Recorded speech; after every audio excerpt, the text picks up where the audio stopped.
Welcome to Barely Filtered, hosted by Aurora and no Kristen. You guys, we never liked her anyway. I'm just kidding. Kristen is still my very best friend. Well, one of them. I have a few. I still love her, but she moved to Nashville and she drank some Kool-Aid that I'm just kidding. But she's going to focus on her thing. I'm doing my thing, and we could not be happier about it. But it's kind of crazy because now I don't have anybody to talk to, and I'm just going to talk to myself for 45 minutes, which kind of feels more comfortable than I thought it would. Who needs somebody to bounce ideas off of when you already have all of the right ideas yourself?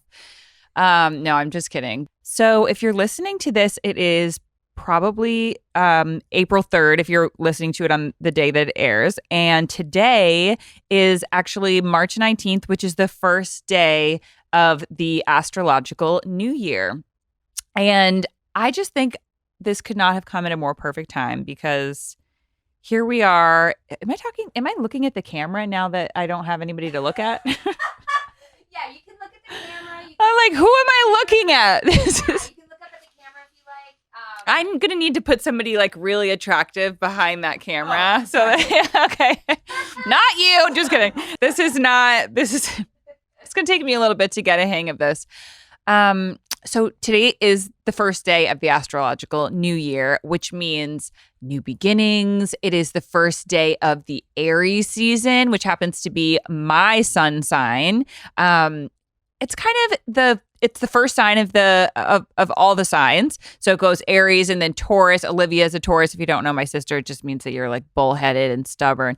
No, they mean so many different things. But one of my favorite qualities about Aries this season is that it's all about new beginnings. It's about being a beginner, trying new things, not being afraid to fall. And that's actually one of the things that I kind of feel like it's one of my superpowers that I'm so excited to share with everybody during this new iteration of Barely Filtered is I have been a beginner so many freaking times in my life because it's one of those things where if something is not working for me, I move on quickly. And that's could be a good thing, can be a bad thing, but it's kind of just how it's been for me. One of my goals for this new season in life, in astrology, and for Barely Filtered is just to try my best to share my journey with you guys and what's working for me, what's not working for me, the things that I'm reading, the things that I'm loving.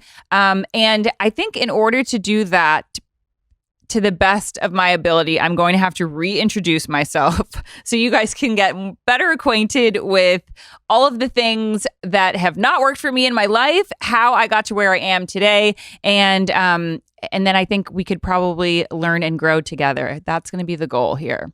So my name's Aurora. I am a New Englander. That's what gives me a little bit of my grit and sometimes harsh tongue. And I grew up with I'm one of five, an Italian Catholic by culture family. So what I mean by that is like there wasn't a whole lot of what I've learned to be God in my life at this stage of the game, but I grew up in a religious kind of Catholic Italian family. 4 siblings. I'm the oldest girl, which basically means in an Italian family, you are the boss. And I was the boss. And I still am the boss. Some things you just carry with you for your whole life. And that doesn't mean anybody listens to me. It just means I am bossy. So basically, I grew up in this family with a whole lot of chaos. My mom was a classical musician. My dad was running starting bars and restaurants. And my parents there wasn't a whole lot of supervision. So I kind of skipped the childhood part and just kind of took the reins. We had like a rotating door of nannies and it was a shit show. It really was. It was fun. And we kind of bonded, I think, more tightly than maybe we would have otherwise had there been a little more structure in our house. But it was a shit show. And we're all very close in age, too. We're like a year and a half apart in order. So to this day, we're all very close. 4 of us live in LA and 1 lives in Rhode Island. He's the one that nobody really sees. But I'm the only one with kids. Oh, I said I'm the only one with kids. No, I'm not the only one with kids. My brother, who you don't ever see, also has a daughter. Anyway, but so fast forward to the good part. This is when everything started to kind of get, I started to really learn about myself. And this is where I feel the point of this podcast is not to be self-indulgent and to share all about Aurora and her life and what has worked and what hasn't worked. It's because when people have really gone through the mud, felt the shit, felt the feelings, and if you haven't heard before, I have struggled with ADHD, depression, went through divorce, anxiety, and these are things that I have continually picked myself up from. So I am a very good resource for people who want to learn how to get back on the horse, because I've done it many times before.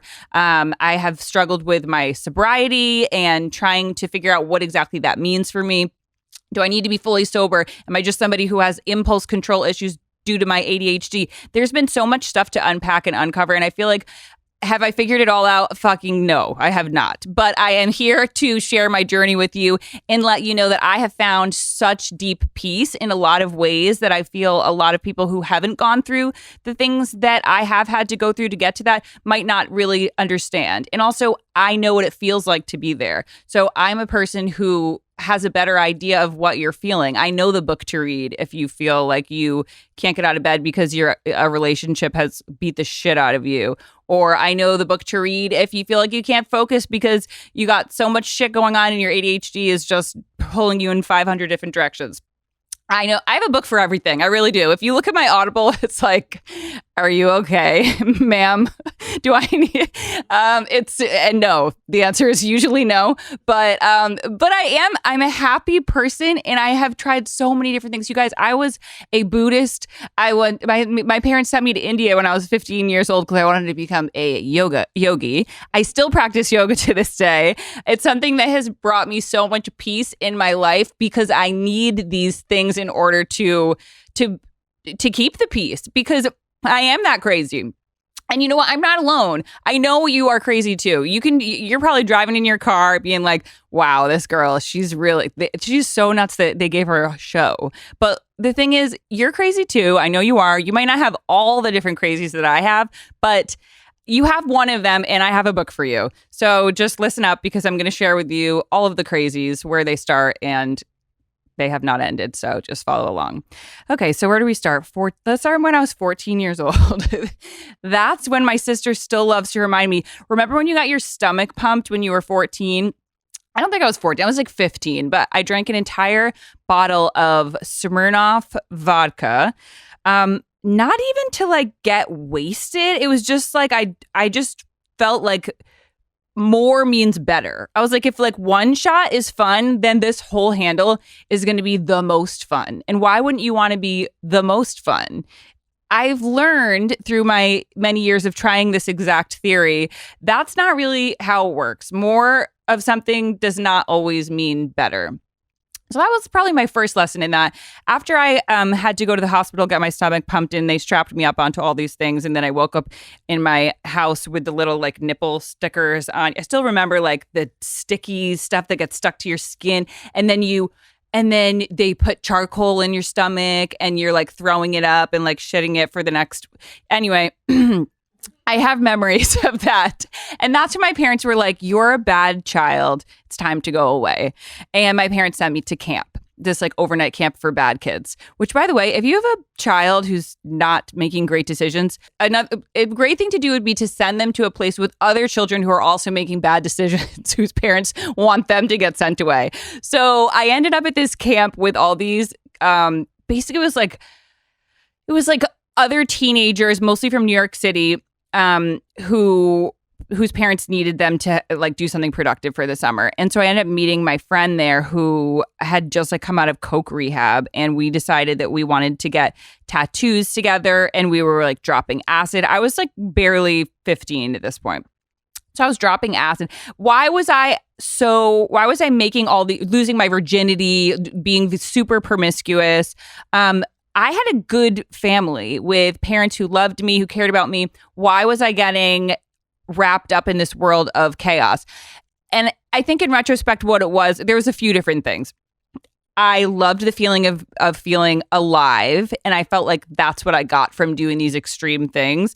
The impulse control was something that I had now that I know the brain, and that's from my work with the Amen Clinic, and I'll go more into that.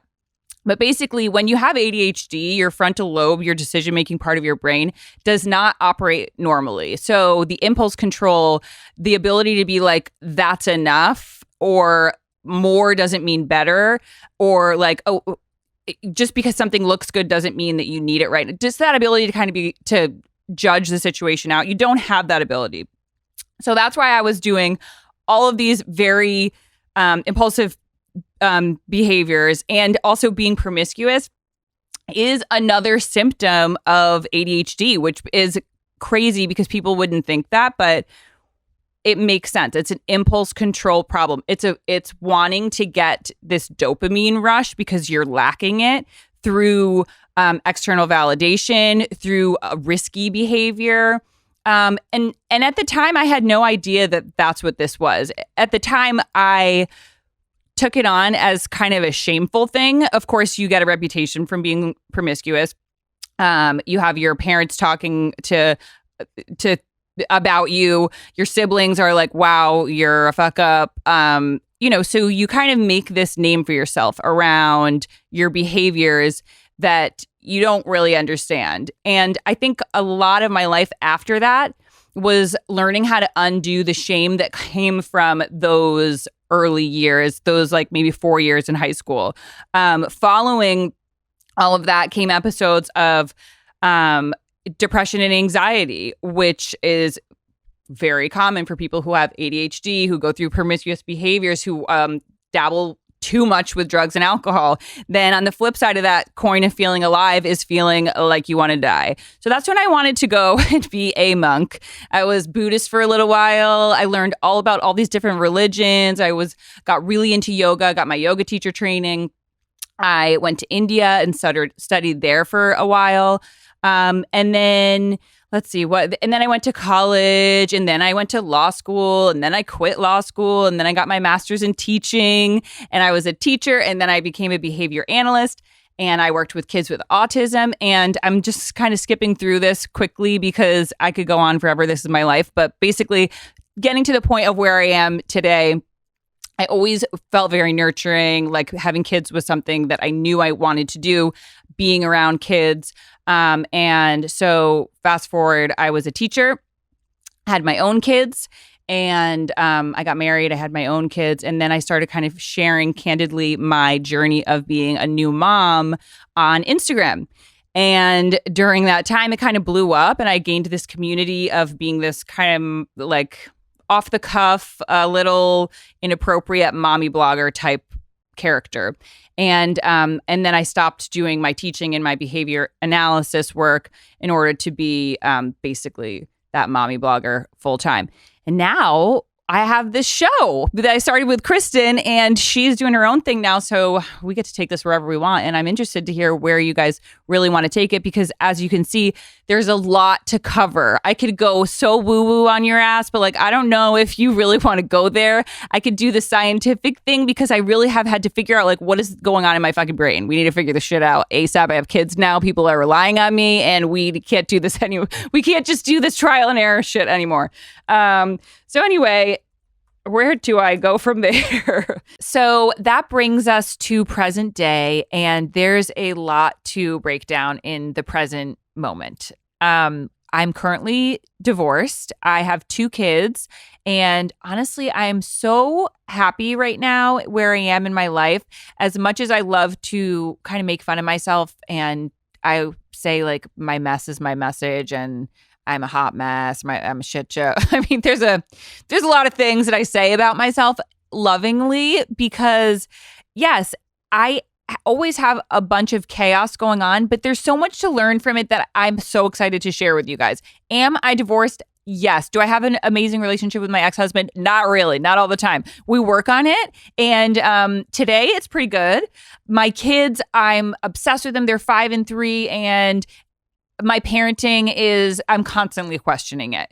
But I'm working with what I've learned from my past, and I'm constantly seeking new knowledge on what can make me a better version of myself. So I'm dating. I'm trying to get back out there. I tend to lean like a little codependent. Like I'm always looking for a grand love that's like greater than any life experience I've ever had. As you could probably see, like a common theme here that it's like go big or go home. I want to drink all the Kool-Aid if there's any Kool-Aid, and I want to find not just like any love. I want to find the most magical love that there ever was. And I've been looking on Raya, not so much. I was conned. I don't know if you guys heard about that last one. I found something it was grander than life. It was so grand that he should be like Grand Theft Auto grand. Like he's like should be in jail. It's that. So I mean, I tried. When I strike out big. This was really bad. He was a full on con artist. And so now but I got right back on the horse. I found out that he was a criminal, and I turned back on my Raya 2 minutes later. And my life coach was like, maybe you should take a little break.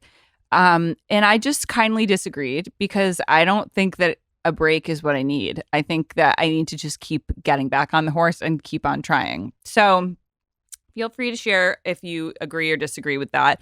I don't think that the advice needs to always come. I think that the genius is in the room. So what that means is that I think a lot of us bite our tongue because we haven't been certified to speak on a certain topic, but dare to know what you know. That's what I'm trying to live with right now. Dare to know what you know. We all have such interesting, unique life experiences. Our perspectives bring something of value. It doesn't mean that I'm going to be asking some random stranger on the street for advice on what supplements to take.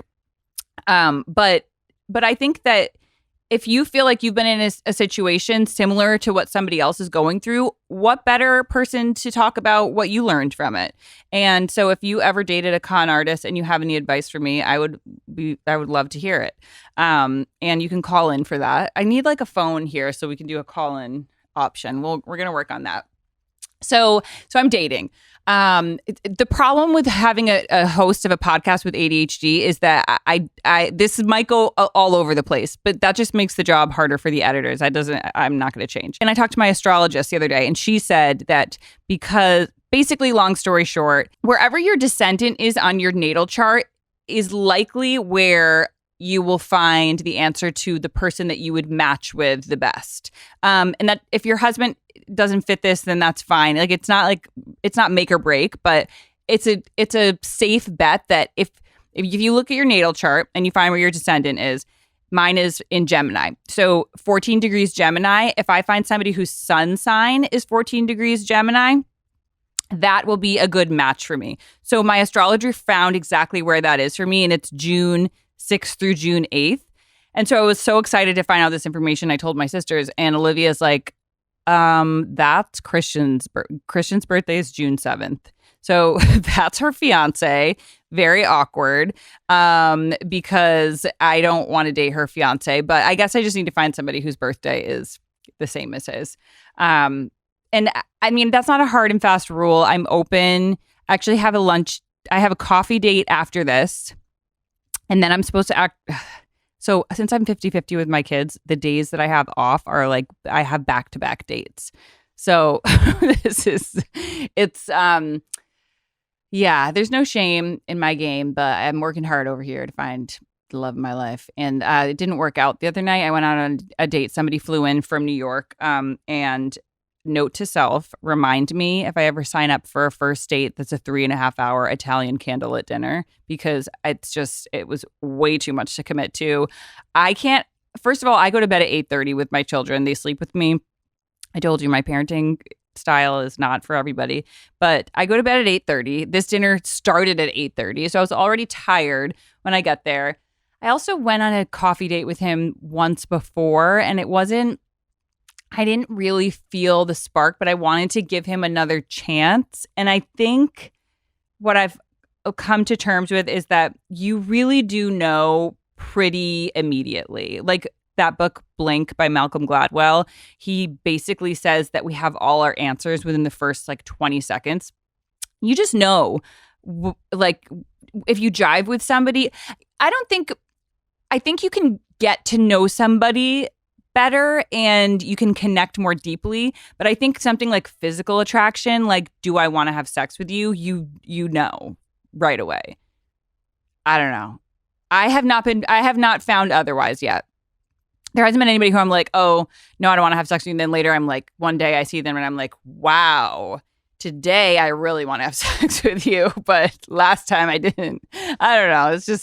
It hasn't happened that way for me. Let me know. Has it happened for you that way? Okay. And so that's my dating life up to date. I'm going on a lunch or a coffee date after this. I will keep you posted. So I wanted to do a little segment for each of the episodes. I wanted to do a segment for each episode of what I'm loving and what I'm losing. So what I'm loving currently, I started using this blue light. It's a handheld blue light. This is not an ad, by the way. It's by Lightstim. And because I have cystic acne, and this light has been really helping my cystic acne. Like it's gone, basically. It's supposed to, blue light kills bacteria. I love red light too, but red light's more for collagen building and fine lines, wrinkles, like it helps with scars, discoloration. But blue light will help kill bacteria under the skin. So that's been really helping. It's by Lightstim, and it's this little handheld device, and it's not super expensive. It was like, I think like $150, which if you have ever gone to a Lightstim, like a place where they have the beds, they're like $50,000. So this company is really good. They're usually super expensive, but this device I really do like. So that's for my acne. That's been helping. Lymphatic massage, really good. It helps to basically you have lymph nodes all over your body.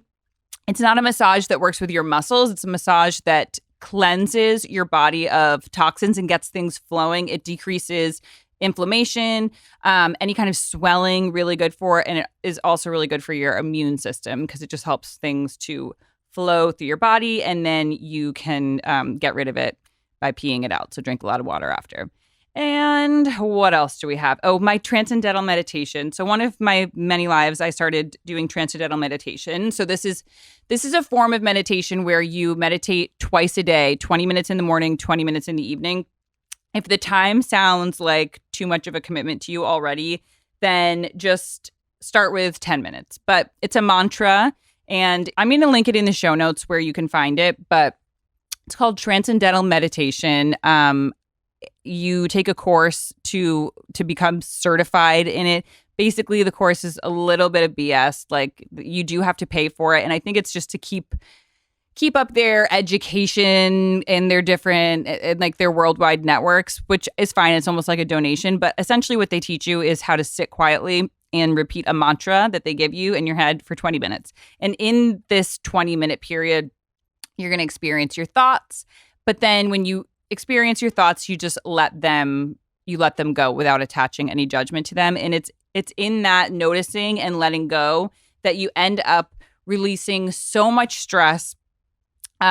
Your brain becomes like, it actually says that, like, if you look at a brain of somebody who's been meditating for 20 years and then you look at a brain of somebody who's been meditating for like 5 minutes, there's really no difference in the meditative state. Like, it's not something that you get necessarily better at. You can feel more comfortable at it, but the benefits of meditating are pretty immediate, which I like because I don't like to have to feel like I need to, I don't know. I don't like to work that hard at things. I just want it to come easy. And doesn't always come easy. Some days are easier than others, but because I have ADHD, meditating is something that is like kind of a non-negotiable. It's like, do you want to be batshit crazy? Don't meditate. Do you want to feel like you have your life under control and you feel happy and more calm and like things make sense and the way that you act flows in a way that's getting shit done, then you need to meditate. So if you're anything like me, start meditating. TM is not the only way to do it, but it's the way that works for me. I love transcendental meditation.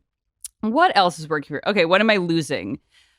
So if you listened to last week's episode, you may have heard that I was addicted to vaping for a year and that I quit. And I have been almost like a month and a half, 2 months vape free, which is pretty incredible because it took me a full year to quit. I tried to quit 20 times at least. Like I got the patches. I had my doctor put me on Wellbutrin because that's supposed to help you. It's like a Chantix, but I don't know. I didn't want to do Chantix. I heard Anthony Bourdain took Chantix and then he became suicidal. So maybe it works for some people. So my doctor put me on Wellbutrin. I think maybe that helped. I don't really know, but I basically just gave it to my higher power. I know that sounds crazy, but that it was the only way that worked. Like I was like, I have tried willpower so many times to get unaddicted to nicotine, which happened overnight. I was never addicted to nicotine ever in my entire life. It literally just happened. 34 years old, decided to try the vape and became super addicted to it and could not shake it for almost a year. And I finally quit. So if you or someone you know is addicted to nicotine, my recommendation would be read or listen to it. Actually, I listened to it. It's on Audible. It's called The Easy Way to Quit Smoking by Alan Carr. And he does like the easy way to quit drinking. He does all. But basically his way is it's essentially cold turkey, but it's like this hypnosis that he does from basically when he starts the book, he's like, don't stop smoking. Keep smoking as much as you want while you listen to this book. And by the end, you're going to have no interest in it. Because what he says is like there's two monsters, the big monster and the little monster. The little monster is your physical dependence on nicotine, which is actually quite small. It's like not anything more than just like a mild anxiety. And then the big monster is your mental attachment to it in thinking that it's doing something positive for you when it's actually not. I really liked his method. He also is super anti like nicotine patches or any kind of nicotine replacement therapy. Nicotine replacement therapy is made by the nicotine companies, same people making the cigarettes and the vape. So it's kind of a conflict of interest. It just keeps you dependent on nicotine in a different form. And so I tried that for a while. Didn't work for me at least. So basically I did the cold turkey Alan Carr method and I'm so grateful. I seriously feel like I have been unshackled. I cannot stand nicotine. Being addicted to it was the worst thing in my entire life and now I'm free. So that has been working for me. Lovely. Sobriety is a big topic. I think we need a full episode on this. So okay, where do I go with this? Sobriety has been something that I've toyed with. As you guys have heard early in my life, I kind of had a big old introduction to drugs and alcohol in a way that most people and kids, I think, did. And I was a kid. I mean, I was 14. Like your brains are not even fully developed until you're 21. So I could be much more intelligent than I am today, probably. But this is what you guys have to work with and me too. But sobriety for me, I've done should I be in AA because I need a glass of wine every night to calm down? Should I have wine only on the weekend? Should I only smoke a little bit of weed? I don't like weed. For me, at this stage in my life, what's working for me is alcohol is just a bad... It does nothing good for your brain does nothing good for a healthy brain, but if you have any kind of like propensity towards anxiety, depression, ADHD, it makes things more difficult for you. In the moment, it's going to give you a little boost of serotonin, dopamine. It's going to make you feel relaxed and calm. But then ultimately, it just heightens your baseline cortisol levels. And I've learned all of this from so many different books. I can share them with you. One of my favorite is a book called Alcohol Lied to Me by Craig Beck. And by the way, I don't read. I listen to all these on Audible. So these are on Audible as well. And by the way, Audible, if you're listening, I would love to be paid by you since I promote you for free every day. Anyway, but yeah, so Alcohol Lied to Me by Craig Beck is a great book that kind of just informs you on all of this that really is not doing you any favors. But I do like a glass of wine at like an Italian restaurant. There's times when I feel like the benefits do outweigh the cons for me. And I have a brain that really should not be ingesting any alcohol at all because it makes me more anxious overall in my life. But what I've also come to terms with is that I don't have an allergy to alcohol like some people who start drinking, they can't stop, they end up in rehab. I've never been to rehab. No I mean, I actually would love to go. I think it sounds great in a lot of ways. Anyway, but I think that some occasions, having a glass of champagne, having a glass of wine, feeling that camaraderie, I do think it can be the positive effects of that can outweigh the negative. Very rarely. And if you were like me when I was going through my divorce, drinking a glass of wine every night, that and then calling it like, oh, I had a hard day, I deserve this. That I would say just does not work for me. So that's something that I am losing, that I have lost. That I have lost my glass of wine every night. Doesn't work for me. Sunday fun days really don't work for me. It makes a fucking miserable Monday. So now what I've been trying, and I do not like being high. Like I don't like weed. It makes me paranoid. But there's this like THC can that is the perfect amount that, for me at least, so you're going to have to try it for yourself if you want. It's called Cann, CANN, is that what it's called? And it's not kombucha. This I thought it was kombucha, and I accidentally got like a little buzz because they gifted it to me, and I had like put it away, and so I thought it was kombucha, and it wasn't. But I was pleasantly surprised because it just kind of takes the edge off just enough, like a glass of wine, but it doesn't give you that spike in cortisol that's going to disrupt your sleep and then make you overall more anxious. So that's something that I have really loved. So I might keep trying that a little bit. Okay, so every episode I want to end with a book recommendation. I seem to have given a few already this episode, but one that I'm going to go into a little bit more because this was a book that really saved me a lot of times in my life, especially around like bad breakups, relationship stuff, but also just a time when you're feeling stuck. There's a book called A Return to Love by Marianne Williamson, and Marianne Williamson did run for president, and this is not this. She wrote this book in 1992. It is a meditation on A Course in Miracles, which is this spiritual text. It's almost like this book that was written by somebody who claims they were divinely guided, that it like the pen was just moving, and that God or spirit or universal energy told them to write this book. It's called A Course in Miracles. So Marianne Williamson in 1992 wrote this book on her analysis of A Course in Miracles. Okay, that's all of that to say that this is a book that if you have a friend who's going through a breakup or you feel like you are in a rut, this book is a really wonderful way to reconnect with love, whatever that may be for you. She does use kind of religious jargon sometimes. So if that bothers you, then it might not be the best book for you. But this is a book that I've given to all my sisters, all my friends at some point. It's like highlighted, doggy-eared. I have it on Audible, but I do like the actual physical copy. And basically, she defines like a practice of how you can get yourself to turn back into the inner wisdom that we all have. When you feel like you're being kind of left in the dark, rejected, attacked, and dumped. Like if you got dumped, you got to read this book. Or if somebody really disappointed you and made you feel like you are worthless or not worthy of love, this is a great book. A Return to Love, A Reflections on the Principles of A Course in Miracle by Marianne Williamson. And she, I think she might need to return to love because it's been like 30 something years since she wrote this book. And I saw her and at a different, I went to see her speak in like Pasadena, and she's like kind of angry, as a lot of people are at this, we're living in kind of crazy times right now, but she needs to return to love. So I would offer this book to her also. Now that I think about it, I would love to bring on my sisters, Olivia and Sophie.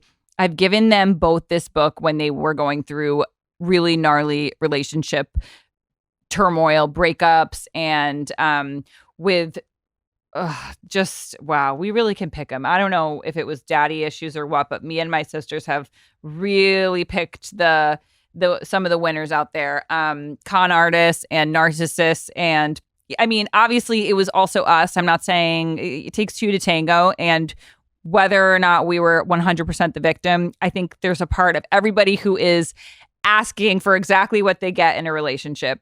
So I'm going to have them on. We're going to talk about A Return to Love by Marianne Williamson and what it taught us and what we got out of it, and then who we shared it with and what they thought of it, because I think it's just one of those books that's kind of like the Sisterhood of the Traveling self-help book. So thank you for bearing with me this first solo episode by myself. Obviously, there's so many directions we could take this show, and I really want this to be a collaboration. So please let me know what you want to hear more about. I can go totally scientific. We could break down everything I've done with the Amen Clinic in order to dissect my brain. And so maybe you can get some information on what's going on with your brain. I have lots of scans, supplement advice to offer. We could go really woo-woo, and I love going in that direction. I'm super into astrology right now. I could bring on my astrology friends, and we can talk about charts and how to find, your past lovers and no, not really, but things like that. Or I could bring my family on. I definitely want to have my sisters on. They have a lot to share with you about the relationship shit they've gone through and what we've learned together as sisters about different personality types, different ways that we've manifested the wrong relationships, the right relationships. So, do as we say, not as we do kind of stuff, or just learn from our lessons. Or if I have any parents out there, let me know what you want to hear about single parenting, maybe divorcees who are getting back into the game. There's so many directions we can take this. And basically, I want to go on all the bad dates so that you don't have to. And I will be the guinea pig for this podcast. I want to do anything that you guys want to do, so let me know. And I'm so excited to take this journey with you in a new direction. And we do miss Kristen, but we have so much to cover here. So stick with me and share with your friends. Leave me a review. And thank you for listening. Love you guys. Bye.